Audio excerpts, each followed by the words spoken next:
हमारी जो ऑडियंस होती है उसमें हर टाइप का इंसान होता है। कुछ होंगे जो लॉजिक में बिलीव करेंगे, कुछ होंगे जो रिलीजन में बिलीव करेंगे, और कुछ ऐसे होंगे जिनको जो मर्जी समझा लो वो नहीं मानेंगे। परसुएशन का ये मतलब नहीं है आपने बोला और उन्होंने मान लिया। अब जितना मर्जी जो मर्जी समझा लो वो शायद ना माने। ओके, सो अब बात करते हैं एक ऐसी अपील की जो फैक्ट बेस्ड होती है, जो एक्सपर्ट के ओपिनियन बेस्ड होती है, स्टैटिस्टिक बेस्ड होती है, डेटा बेस्ड होती है। और ये किन लोगों के लिए? उन लोगों के लिए जो क्रिटिकल थिंकिंग में बिलीव करते हैं, जो रीजनिंग में बिलीव करते हैं। इन्हें जनरली हम इंटेलिजेंट ऑडियंस ही कहेंगे। This is known as logical appeal. Persuading through reasoning based on evidence, data, facts, statistics, example, expert opinions comes under logical appeal. For example, मान लीजिए आप वाटर कंजर्वेशन पे बात कर रहे हैं, ठीक है, और आप किसी के सामने एक नया फैक्ट लेके आ रहे हैं, और वो फैक्ट क्या है कि सर जो आपने जीन पहनी है उसको बनाने में 7600 लीटर वाटर यूज होता है, और ये बहुत ज़्यादा है। अगर आप सोचो बहुत ज़्यादा है। इंडिया जैसे देश में जहाँ अभी भी ड्रिंकिंग वाटर पूरी तरह से नहीं पहुँचा लोगों के पास, वहाँ पे हम एक जीन के ऊपर 7600 लीटर वाटर वेस्ट कर देते हैं। आप कुछ और भी पहन सकते हो, जरूरी है जीन पहनना। तो चांसेस है अगर कोई बंदा क्रिटिकल थिंकिंग या रीजनिंग बिलीव करता है वो शायद अब जीन की पैंट ना पहने, किसी ना किसी पे इफेक्ट करेगा ही। एक और एग्जांपल लेते हैं, हम ओपन डेफिकेशन की बात कर ही रहे थे। अब आप समझाते हो, ये बताते हो कि भाई देखो जो पोलियो वायरस है ना वो फैल सकता है ओपन डेफिकेशन के थ्रू। कैसे? अगर मान लीजिए कोई इन्फेक्टेड पर्सन है, उसको पोलियो वायरस है और वो ओपन में डेफिकेट करता है, उसकी जो पॉटी है उसके थ्रू ये वायरस किसी नॉर्मल इंसान को फैल सकता है। अब चांसेस है ये चीज़ सुन के शायद कुछ लोग बाहर जाना बंद करते, ओपन में डेफिकेट करना बंद करते। This is logical appeal. जब लॉजिकल अपील फेल हो जाए तब आती है emotional appeal. So emotional appeal is an appeal to audience belief, faith and feelings. हम ऑडियंस के इमोशन को अराउज करने की कोशिश करेंगे, उसके बेसिस पे उनको कन्विंस करने की कोशिश करेंगे, और ये सबसे ज़्यादा तब कामयाब होगा जब हमें उनकी नीड और कंसर्न पता होते हैं। एग्जाम्पल लेते हैं, अभी हम बात करते हैं हाइजीन की, स्वच्छ भारत अभियान की। हम ऑडियंस को कहें कि माँ लक्ष्मी, जो माँ लक्ष्मी है वो उसी घर में वास करती है जहाँ पे साफ सफाई होती है। तो हो सकता है रिलीजियस फेथ के बेसिस पे वो हाइजीन रखना शुरू कर दे, साफ सफाई रखना शुरू कर दे, या फिर इस बेसिस पे कि भाई कम से कम पैसे तो आएंगे इसलिए साफ सफाई रखना शुरू कर दे, जिसको हम ग्रेटिफिकेशन बोलते हैं। चांसेस है कि वो कन्विंस हो जाए, कोई ना कोई तो कन्विंस होगा ही होगा। एक और लेते एग्जाम्पल, 2015 की केस स्टडी आई थी जिसमें कुछ स्कूल के बच्चे जो अपर कास्ट से बिलोंग करते हैं वो जाना बंद कर देते हैं, क्योंकि जो मिड डे मील कुक कर रहा था वहाँ पे वो दलित था, जो शेफ था वो दलित था। अब क्या करेंगे यहाँ पे? इमोशनल अपील कैसे काम करेंगे? सबसे अच्छा है मदर। हम मदर के पास जाएंगे, उनको कन्विंस करने की कोशिश करेंगे कि देखिए आप माँ होकर अपने बच्चों का फ्यूचर खराब करेगी, कहाँ जाए, कहाँ भेजोगे? अगर आप प्राइवेट स्कूल आप अफोर्ड नहीं कर सकते, गवर्नमेंट स्कूल बच्चे हैं, ठीक है, तो ये होगी इमोशनल अपील कि मदर को कन्विंस करने की कोशिश कर रहे हैं। आपके बच्चे का फ्यूचर चला जाएगा, आगे लाइफ में वो कुछ नहीं कर पाएगा, शायद आप जैसी ही जिंदगी जिएगा, फिर से गरीब रह जाएगा, और जो स्कूल जा रहे हैं वो इससे आगे निकल जाएंगे। This is exactly emotional appeal. कोई ना कोई तो कन्विंस हो ही जाएगा। What is fear appeal? ये मैं आपको समझाते हैं एक एग्जाम्पल के साथ। बचपन में हम सबने शरारतें करी हैं, और हमारी मदर हमें क्या कह के कन्विंस करती थी कि बेटा शरारत मत कर, कि बेटा अगर तूने अब शरारत की मैं तेरे पापा को बताऊंगी और फिर देखना वो तेरी पिटाई करेंगे। सिर्फ इस डर से हम शरारत करना बंद कर देते थे। एक और, जब हमारे पापा हमारे आसपास होते थे, हमारे फादर आसपास होते थे, हम शरारत कम करते थे क्योंकि हमें पता था शायद उनसे पिट जाएंगे, चांसेस ज़्यादा है।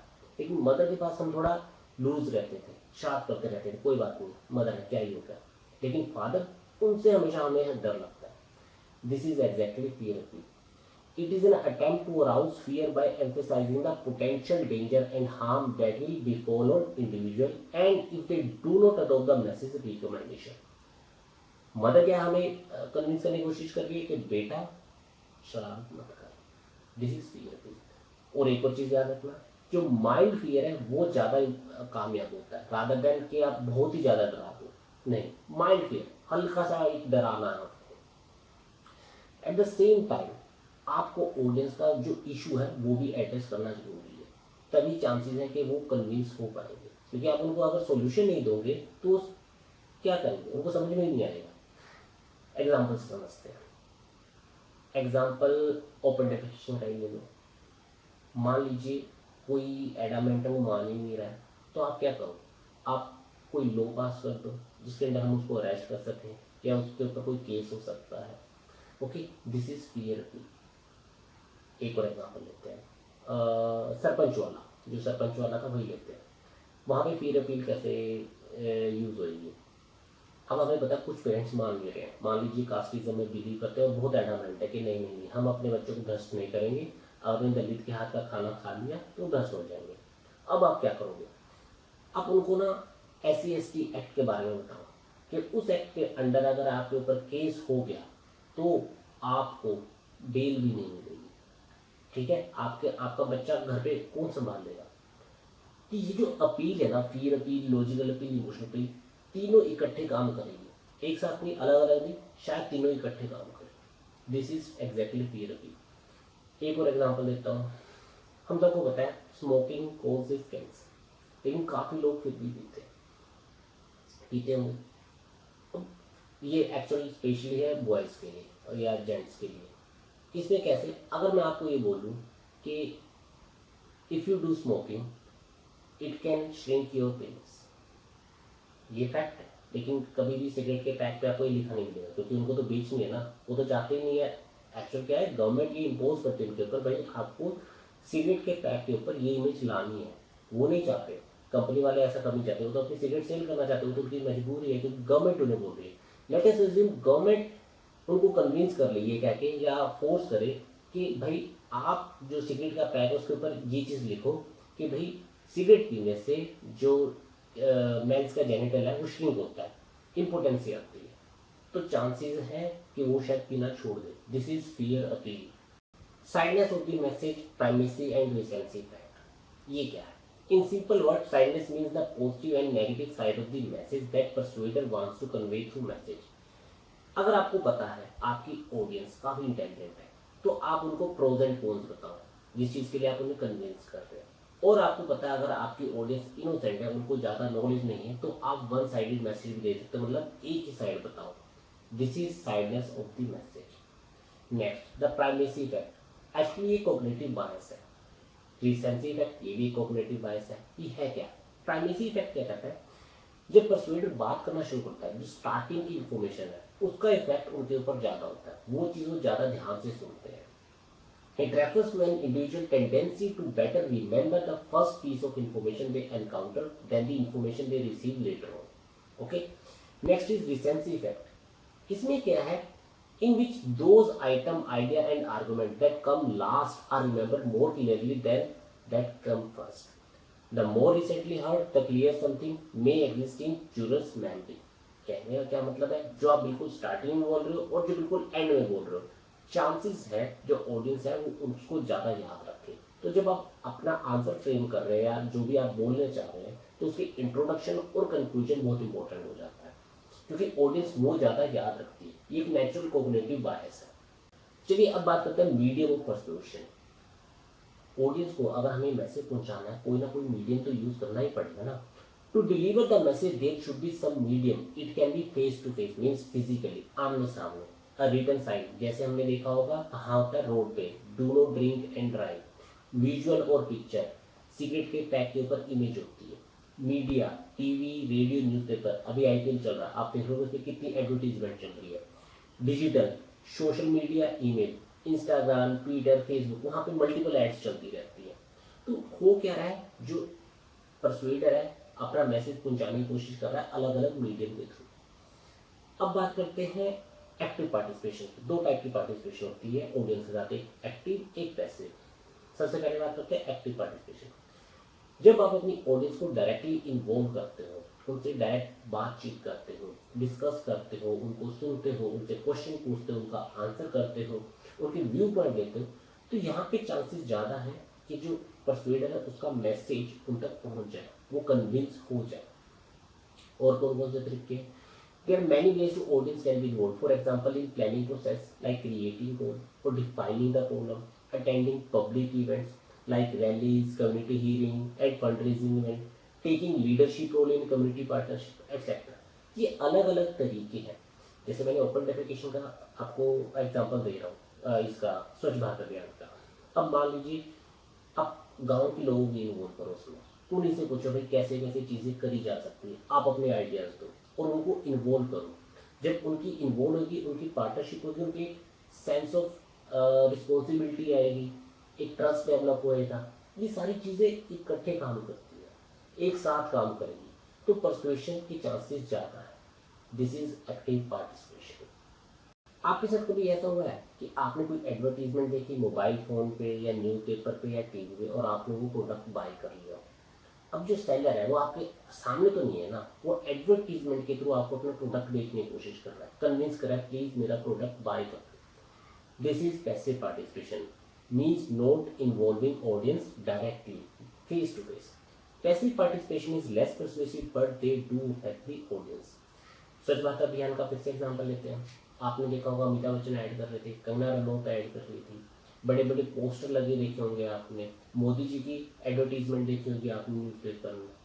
This is passive participation, though it is less persuasive but it does affect audience mind.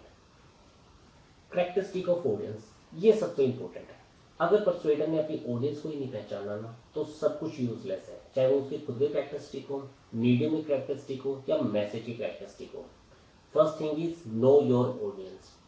Audience can have different properties or traits depending upon various factors. For example, physical characteristic हो सकते हैं, demographic characteristic होते हैं, behavioral culture characteristic हो सकते हैं, and psychological characteristic.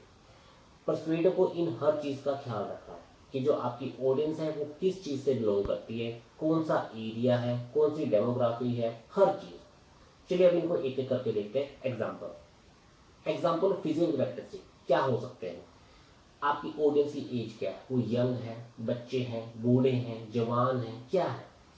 Gender male है, female है, रेस क्या है उनकी, मेडिकल कंडीशन क्या है, हेल्थ रिस्क क्या क्या है उनके, फिजिकल चैलेंजेस जैसे विजन है, हियरिंग है, ये सारे आपके फिजिकल कैरेक्टरिस्टिक है ऑडियंस के। Next example of demographic behaviour and cultural characteristic. Language, अब आप मान लीजिए गांव का इंसान है, उसको इंग्लिश तो आती नहीं होगी, तो आपसे इंग्लिश में कोई चीज़ समझाने की कोशिश करोगे तो चांसेस कम उसको कम समझना है, रादर देन उसकी नेटिव लैंग्वेज में आप उससे बात करो जो उसकी वहाँ पे है।